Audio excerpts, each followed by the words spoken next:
જનતાના હિત માટે ચાઇનીઝ દોરી પકડવા ગયેલા એક પોલીસ કર્મી પર હુમલો થયો।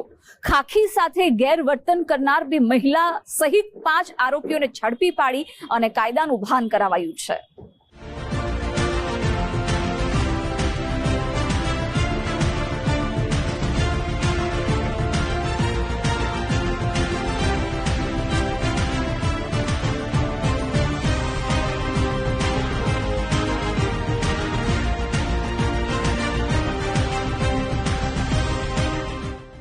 વલસાડ જિલ્લામાં પતંગ રસિકો ઉત્તરાયણના પર્વ દરમિયાન જીવલેણ ચાઇનીઝ દોરી અને ચાઇનીઝ તુક્કલ ન વાપરે તે માટે પ્રતિબંધની અમલવારી કરાવવા પોલીસ એક્શનમાં આવી હતી।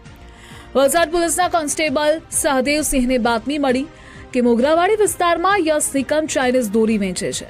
યશના ઘરેથી પોલીસને ચાઇનીઝ દોરી મળી આવી, જે બાદ પોલીસે આકરી પૂછપરછ કરતા જ યશ અને તેના પરિવારજનોએ પોલીસ સાથે ગેરવર્તન અને ઝપાઝપી શરૂ કરી। યશ, દીપક, સંદીપ નિકમે પોલીસ જવાનના કપડાં ફાડી નાખી સતત માર માર્યો। આ હુમલામાં યશના પરિવારની 2 મહિલાઓની પણ સંડોવણી સામે આવી। આ અંગે પોલીસકર્મીએ ફરિયાદ નોંધાવી તો હુમલા અંગેના સામે આવેલા એક વિડીયોના આધારે વલસાડ સિટી પોલીસના કાફલાએ ત્વરિત કાર્યવાહી કરી। આ ચકચારી કેસમાં પોલીસ પર હુમલો કરનારી બંને મહિલાઓ સહિત 5 આરોપીઓની ધરપકડ કરી કાયદેસરની કાર્યવાહી હાથ ધરી। અનુસંધાને વલસાડ શહેરમાં એક યશ નિકમ નામની વ્યક્તિ મોગરાવાડી હનુમાન ફળિયામાં આવી ચાઇનીઝ દોરીનું વેચાણ કરે છે એ બાતમી મળેલ હતી, જેથી વલસાડ પોલીસના કેટલાક માણસો એની વોચમાં હતા અને પંચો સાથે ત્યાં એ જગ્યા ચેક કરવા માટે ગયેલા હતા।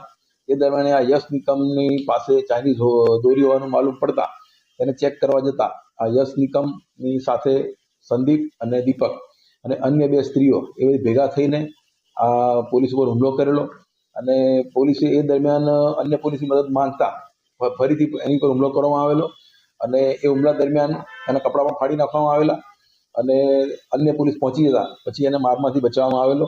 આ બધા વ્યક્તિઓને પકડીને એમના ઉપર ગુનો દાખલ કરવામાં આવેલો છે।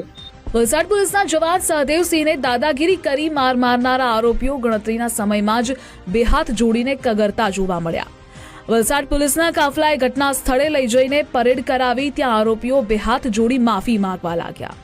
આ ટોળાએ કરેલી ઝપાઝપી દરમિયાન ઇજાગ્રસ્ત થયેલા પોલીસ જવાન સહદેવસિંહને આંગળીના ભાગે ફ્રેક્ચર થવાની સાથે જ શરીરે ઉજરડાના કેટલાક નિશાન થયા છે। હાલમાં સહદેવસિંહની સરકારી હોસ્પિટલમાં સારવાર ચાલી રહી છે। પોલીસ કર્મચારી હાલમાં સારવાર હેઠળ સિવિલ હોસ્પિટલમાં છે। એને આંગળીમાં ફ્રેક્ચર હોવાનું અને શરીર પર બૂટ માર મારેલાનું હાલ જાણવા મળેલ છે અને આ ચાઇનીઝ દોરી બાબતે હાલમાં વધુ તપાસ ચાલુ છે અને એ બીજી દોરી ક્યાં છુપાવી રાખી છે એ બાબતે હાલમાં આરોપીને સાથે રાખી રિકન્સ્ટ્રક્શન પંચનામું પણ કરવામાં આવેલ હતું। પોલીસ શું કહેવા માંગે છે આમ જનતાને આ બાબતે? આ બાબતે એક જ વસ્તુ જણાવવાની કે આ જે દોરી છે ચાઇનીઝ તુક્કલ છે એ જોખમી વસ્તુ છે, જેનો આ પર્વ દરમિયાન ઉપયોગ ના કરે, જેનાથી લોકોના જાનમાલને કોઈ નુકસાન ના થાય અને અન્ય પશુ પક્ષીઓને પણ નુકસાન ના થાય, તેથી આનો ઉપયોગ નહીં કરવા માટે જણાવવામાં આવે છે।